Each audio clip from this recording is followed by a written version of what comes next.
আমাদের চেষ্টা হওয়া দরকার সেটি হচ্ছে পুরোটা দিন পুরো মাসব্যাপী যাতে আমি অপরাধ থেকে দূরে থাকতে পারি, পাপ থেকে দূরে থাকতে পারি এবং লবণাটা চালু থাকে।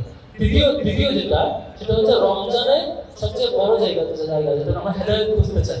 হেদায়েতটা কেমন খুঁজবো? সেটা হচ্ছে কোরআন তেলাওয়াতের মধ্য দিয়ে। আমি বিনীত অনুরোধ করবো আমাদের সেই ব্যক্তি ভাগ্যবান মনে করবো নিজেকে যে পুরো রমজানে অন্তত আল্লাহ রাব্বুল আলামিন আমাদের জন্য কি পাঠাইছে কোরআনে সেটা অন্তত একবার অর্থ সহ পড়বো। আমি সন্তানদের শুরু থেকে ইউনিভার্সিটি আসার পর থেকে মোটিভেশন পেয়ে আসছি রমজানে অন্তত আমাদের একবার অর্থ সহ পড়া উচিত। যত ব্যস্ত থাকে না কেন আল্লাহ আমাদের জন্য কি হিদায়াত পাঠাইছেন একবার চেক করা উচিত, একবার রিপিট করা উচিত, পড়ে রিকল করা উচিত। আর হচ্ছে এই যে সারাদিন না খেয়ে থাকি অপরাধ থেকে দূরে থাকি এটা মূলত হচ্ছে তাকওয়ার প্র্যাকটিস।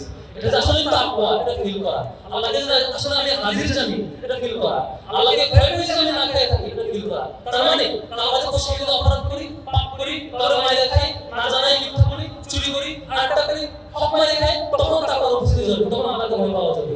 রমজান সফল হবে তখন যখন নাম্বার 1 আমি সারাদিন না খেয়ে থাকি এটাকে তাকওয়ার সংজ্ঞা হিসেবে জানি। ফলে পরবর্তী কর্মজীবনে পুরো বছর আমি আল্লাহকে ভয় পাবো প্রত্যেকটা কাজে। সেকেন্ড হচ্ছে এটা হেদায়েত পাওয়ার একটা সোর্স হিসেবে হেদায়েত করতে পাবো, কোরআন থেকে পাবো। রমজান যদি আমি খেয়ে বসে ঘুরে ফিরে কাটাই, কোরআনটা একবার চেক না দিই, আল্লাহ কি পাঠাইছেন না করে, তাহলে কোরআনটা আমার জন্য একটা মানে উল্টা এই রমজানটা আমার জন্য একটা মানে আসামি কাটার জন্য কারণে দাঁড়াতে পারে। এজন্য এই রমজানের কোরআনটা একবার দেখো, আল্লাহ রাব্বুল আলামিন আমাদেরকে হেদায়েতের পথে রাখুক এবং সিরা এবং কোরআন অধ্যয়নের মধ্য দিয়ে আল্লাহ রাব্বুল আলামিন আমাদেরকে হেদায়েতের সত্যিকারের পথটা অবলম্বন করে তাকওয়ার পথ অনুসরণ করার তৌফিক দিন। আমার তৌফিক দিন। আসসালামু আলাইকুম ওয়া রাহমাতুল্লাহ।